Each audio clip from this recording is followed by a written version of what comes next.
Welcome to all of you. Myself Virendra Singh Shekhawat, lecturer Computer Engineering from Government Polytechnic College Jalore. आज हम नया subject start कर रहे हैं जो कि CS 304 है, थर्ड ईयर का सब्जेक्ट सॉफ्टवेयर इंजीनियरिंग। ओके, तो आज हम इसका ब्रीफ इंट्रोडक्शन लेंगे। हमारा यूनिट 1 है इंट्रोडक्शन। तो इंट्रोडक्शन आज हम स्टार्ट करेंगे सॉफ्टवेयर इंजीनियरिंग का। स्टूडेंट्स, सॉफ्टवेयर इंजीनियरिंग सब्जेक्ट एक बहुत ही इंटरेस्टिंग सब्जेक्ट है और मोर एंड लेस उसमें थ्योरेटिकल पार्ट बहुत ज़्यादा है। अगर आप इंटरेस्ट के साथ में एंड लॉजिक्स के साथ में, कॉन्सेप्ट के साथ में, अंडरस्टैंडिंग के साथ में इस सब्जेक्ट को पढ़ेंगे तो बहुत इजी है। ज़्यादा इसमें मेहनत करने की भी ज़रूरत नहीं है, इजीली समझ में आ जाएगा। और इसको जस्ट आपने अगर रटने का ही ट्राई किया तो आपको समझने के लिए मुश्किल हो जाएगा, क्योंकि चीज़ें रटने के लिए बहुत ज़्यादा होती हैं जो कि फिर समझ नहीं आती हैं। और इसी को अगर आप एक थ्योरेटिकली, कॉन्सेप्चुअली अगर इसको पढ़ोगे तो इजीली समझ में आ जाएगा, इजीली ग्रैस्प हो जाएगा। तो आज हम इसको सॉफ्टवेयर इंजीनियरिंग को बहुत प्रैक्टिकल एस्पेक्ट में देखेंगे। इसमें आप देख सकते हैं कि सॉफ्टवेयर इंजीनियरिंग दो वर्ड से मिलके बना है। एक है सॉफ्टवेयर, सेकंड वन है इंजीनियरिंग। ओके, सो आपका डिप्लोमा है। Diploma is itself A diploma degree of in engineering. Engineering क्या है? इंजीनियरिंग मतलब आप किसी भी एक चीज़ है उसको बहुत ही एक सिस्टमेटिक वे में डिज़ाइन करते हैं उसको। ओके, उसके सारे एस्पेक्ट्स को कवर करके चलते हैं।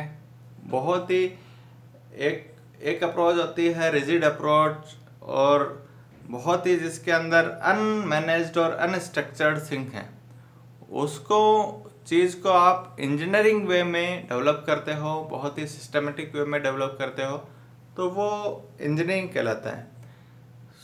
अगर इंजीनियरिंग को हम दूसरे एस्पेक्ट में यूज़ में लेते हैं, जैसे कि ब्रिज बनाना है तो सिविल इंजीनियरिंग काम में आ रही है। कुछ ऑटोमोबाइल इंजीनियरिंग है जिसके अंदर हम गाड़ियाँ बनाते हैं। दूसरी बड़ी बड़ी मशीन्स होती हैं फैक्ट्रीज़ के अंदर, तो मैकेनिकल इंजीनियरिंग का एस्पेक्ट आता है। ओके, और दूसरी जैसे कि इलेक्ट्रिकल इंजीनियरिंग है जिसके अंदर आपके पूरे मशीन्स, मोटर्स, ये सब चीज़ें कवर अप होती हैं। ओके, वैसे ही कंप्यूटर इंजीनियरिंग का, अगर हम कंप्यूटर के अंदर इंजीनियरिंग लगाते हैं तो उसको कंप्यूटर इंजीनियरिंग बोलते हैं। कंप्यूटर इंजीनियरिंग का एक पर्टिकुलर पार्ट सॉफ्टवेयर। आपको पता है कि आज के ज़माने के अंदर बिना सॉफ्टवेयर के कुछ नहीं है। हर चीज़ को हम सॉफ्टवेयर के थ्रू फ्लेक्सिबल वे में हम उसको डेवलप करते हैं। बट इसमें भी एक इम्पॉर्टेंट एस्पेक्ट है कि सॉफ्टवेयर बनाना भी इटसेल्फ इतना इजी नहीं है अगर हम उसको एडॉक वे में अगर डेवलप करते हैं, जिसके अंदर हम कोई भी सिस्टम डेवलप नहीं करें। जैसे कि आप देखो कि बैंकिंग सेक्टर है, बैंकिंग सेक्टर की इंडिया में ही देखो तो जैसे कि SBI है, SBI की बहुत सारी ब्रांचेज हैं। बहुत सारी ब्रांचेज के अंदर बहुत सारे कस्टमर्स हैं। अब इनके कस्टमर्स हैं, लोन का सिस्टम है, और इटसेल्फ बैंकिंग सेक्टर में ही इतनी सारी चीज़ें हैं कि उनको मैनेज करना बहुत ज़्यादा मुश्किल है। अगर हम इसी को ही सॉफ्टवेयर, आप जाके देखोगे बैंकिंग में आजकल सब कुछ ऑनलाइन है, आपके मोबाइल में भी बैंकिंग है, लेकिन इसको अगर आप बहुत ही एडॉक में अगर इसको डेवलप करने बैठ जाओ तो ये चीज़ पॉसिबल नहीं है। सेम चीज़ आप जैसे देखोगे रेलवे रिजर्वेशन सिस्टम है, वो भी सब कुछ ऑनलाइन है। आजकल आप रिटेल मार्केट में आ जाओ, रिटेल मार्केट भी बहुत मैनेज वे में सॉफ्टवेयर के थ्रू चल रहा है।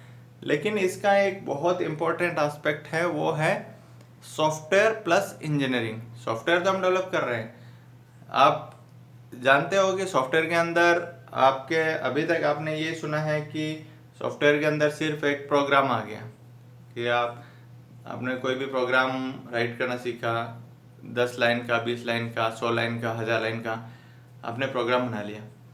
यही अगर बहुत सारे हज़ारों लाइन्स ऑफ कोड्स हैं, ओके, वो आपने बना दिया।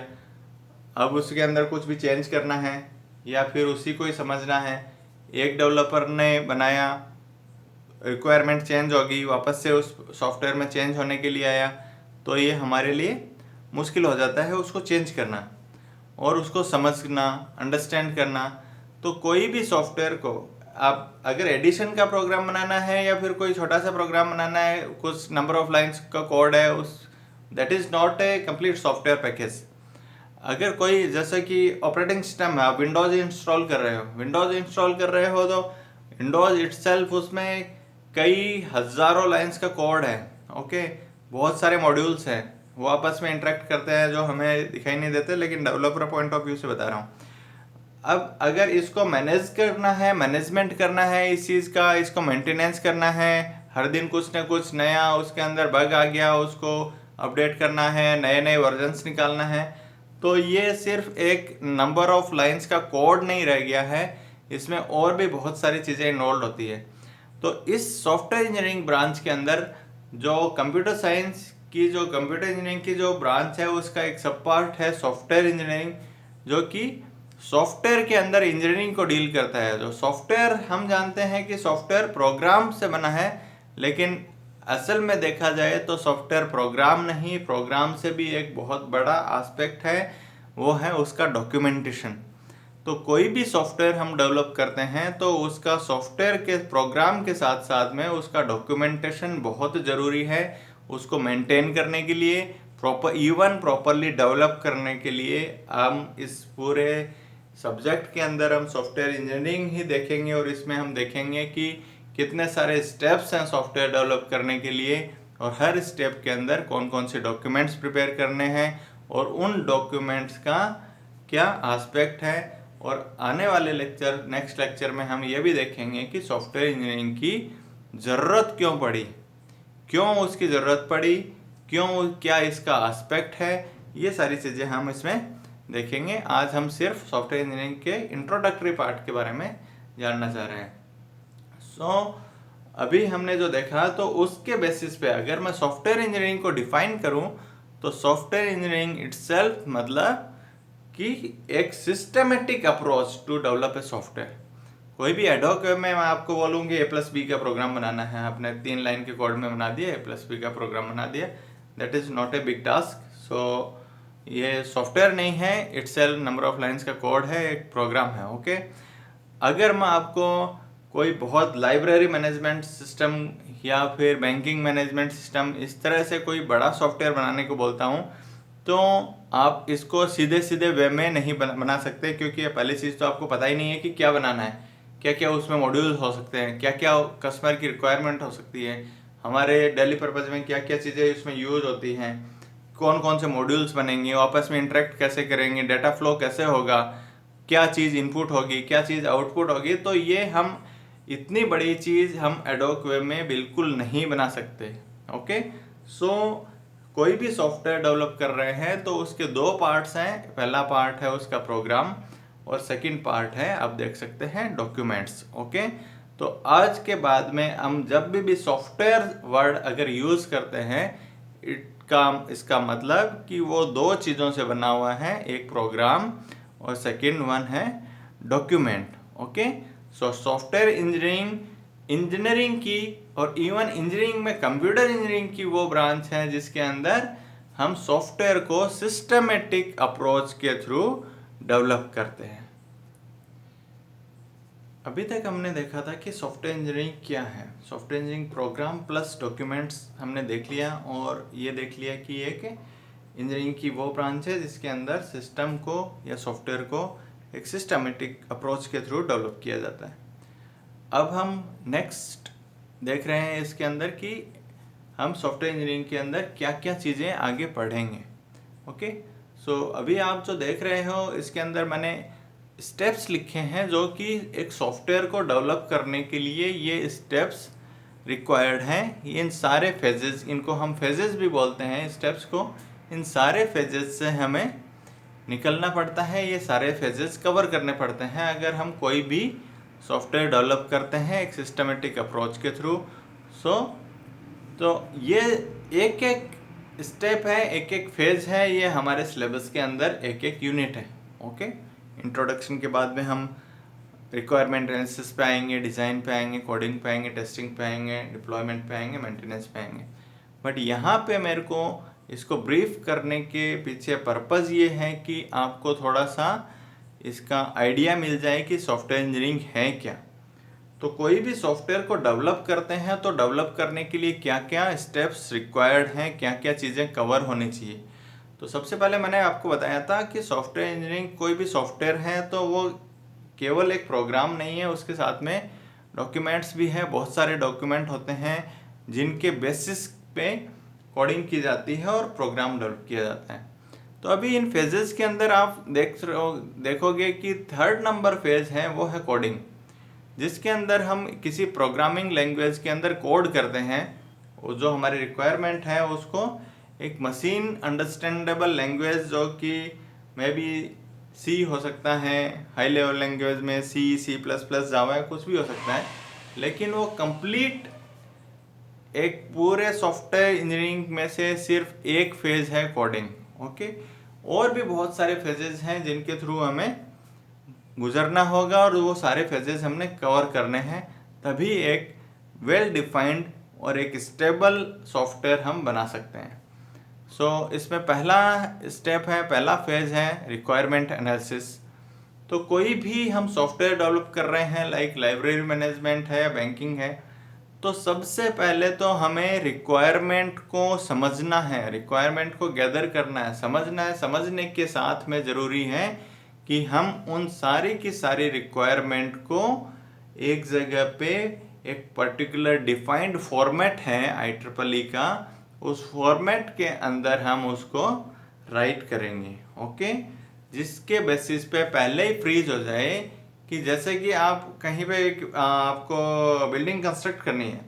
ओके, सो आप जो भी कंस्ट्रक्टर है, बिल्डर है, उसको आप पहले ही राइटिंग के अंदर आप देते हो कि मेरे को एक बिल्डिंग बनवानी है और इसमें ये इस तरह की रिक्वायरमेंट्स हैं, इतने कमरे होने चाहिए, ये चीज़ें इसमें कवर होनी चाहिए। ये ऑलरेडी राइटिंग में होता है और रिटन डॉक्यूमेंट है, वही आप आगे एज ए कॉन्ट्रैक्ट डॉक्यूमेंट के रूप में काम में लेते हो, क्योंकि बाद में अगर कोई भी आपस में डिस्प्यूट होती है तो उसी डॉक्यूमेंट के बेसिस पे ही बात होती है कि आपने मुझे ये बनाने को रिक्वायरमेंट दिया था और आपने ये बना के दिया है। तो स्टूडेंट इस चीज़ को समझो कि सॉफ्टवेयर है, सॉफ्टवेयर एक कोई छोटी सी चीज़ नहीं है। एक सॉफ्टवेयर की कीमत करोड़्स में भी हो सकती है। तो अगर कोई कंपनी मल्टीपल करोड़ रुपए का बिजनेस कर रही है और मल्टीपल करोड़ रुपए उसको सॉफ्टवेयर डेवलप करने को दे रही है, तो आप उसकी क्रिटिकलिटी को समझो कि वो कितना इम्पोर्टेंट होगा। ओके, सो ये ज़रूरी है कि वो डॉक्यूमेंट के अंदर सारी चीज़ें कवर हो। उस डॉक्यूमेंट को हम बोलते हैं SRS, software requirement specification. Then next phase है डिज़ाइन फेज। जो रिक्वायरमेंट आपने सिंपल लैंग्वेज में लिखी है उसको आप डिज़ाइन करते हो। डिज़ाइन का मतलब है जैसे कि आपने एक पर्टिकुलर कोई भी, जैसे कि आप बिल्डिंग बनाते हो तो उससे पहले जैसे एक मॉडल बनाते हैं, ओके, पेपर के ऊपर, वैसे ही आप सॉफ्टवेयर का डिज़ाइन डॉक्यूमेंट बनाते हो, जिसमें हम आगे देखेंगे कि DFD या डायग्राम, ऐसे कुछ डायग्राम्स बनाने पड़ते हैं। देन हम आते हैं नेक्स्ट कोडिंग फेज। तो जो डिज़ाइन है उसको जस्ट आप ट्रांसलेट कर रहे हो किसी पर्टिकुलर लैंग्वेज के अंदर, तो वो उसका कोडिंग फेज है। नेक्स्ट आता है उसका टेस्टिंग फेज। कोई भी आपने कोड किया है तो उसको आपको अलग अलग लेवल के ऊपर टेस्ट करना रहता है। यूनिट टेस्टिंग मतलब अगर आप मल्टीपल मॉड्यूल हैं तो हर एक मॉड्यूल को आप अलग से टेस्ट करते हो। देन इंटीग्रेशन टेस्टिंग है, मतलब मल्टीपल मॉड्यूल्स हैं उनको आपस में इंटरेक्शन करते हुए, एक साथ में काम करते हुए भी आप उसको टेस्ट करोगे। और एक्सेप्टेंस टेस्टिंग, जब कस्टमर टेस्ट करेगा कि जिसके लिए आपने सॉफ्टवेयर बनाया है वो टेस्ट करेगा, टेस्ट केसेस को लेते हुए कि ये सॉफ्टवेयर जो उसकी रिक्वायरमेंट थी वो रिक्वायरमेंट इसमें कवर हुई है या नहीं है। ओके, अगला फेज आता है डिप्लॉयमेंट की। ये जो सॉफ्टवेयर है ये जहाँ पे चलना चाहिए वहाँ पे उस साइट के ऊपर ये डिप्लॉय किया जाता है, और डिप्लॉयमेंट के ऊपर वहाँ पे डिप्लॉय करने के बाद में उसको काम में लिया जाता है। और उसके बाद में कोई भी इसके अंदर फॉल्ट आती है या कोई बग आता है या फिर और उसमें कुछ इन्हांसमेंट करवाना है, तो वो उसके अंदर वापस से ये फेजेस से जाते हैं जिसको हम बोलते हैं मेंटेनेंस फेज, कि कोई बग को ठीक करना है या फिर उसमें कुछ इन्हांसमेंट करना है। तो इसके लिए यूज़र को काम में लेने के लिए आप देखोगे कि हर कोई भी हम प्रोडक्ट खरीदते हैं उसके साथ में एक छोटा सा मैनुअल और आता है, तो ये इसको हम यूज़र मैनुअल बोलते हैं, जिसको देखते हुए यूज़र अंडरस्टैंड कर सके और उसको काम में ले सके। सो आज के इस लेक्चर में हमने देखा कि सॉफ्टवेयर इंजीनियरिंग क्या है, इसके अंदर क्या क्या फेजेज होते हैं। सॉफ्टवेयर का आज का बेसिक मीनिंग यही था कि सॉफ्टवेयर इंजीनियरिंग सॉफ्टवेयर बनाने की एक वो ब्रांच है जिसके अंदर हम सिस्टमेटिक वे में डिफरेंट फेजेस को इंक्लूड करते हुए डिफरेंट डॉक्यूमेंट्स हैं उनको प्रिपेयर करते हुए हम एक सॉफ्टवेयर बनाते हैं। और सॉफ्टवेयर है वो केवल एक प्रोग्राम न होके प्रोग्राम प्लस डॉक्यूमेंट है। इसी चीज़ को ध्यान में रखते हुए हम आगे के जो लेक्चर्स हैं उसमें सॉफ्टवेयर इंजीनियरिंग को कवर करेंगे। So thank you very much, आपने आज का लेक्चर केयरफुली सुना और आप इसी को कंटिन्यू करेंगे नेक्स्ट लेक्चर्स के अंदर। Thank you.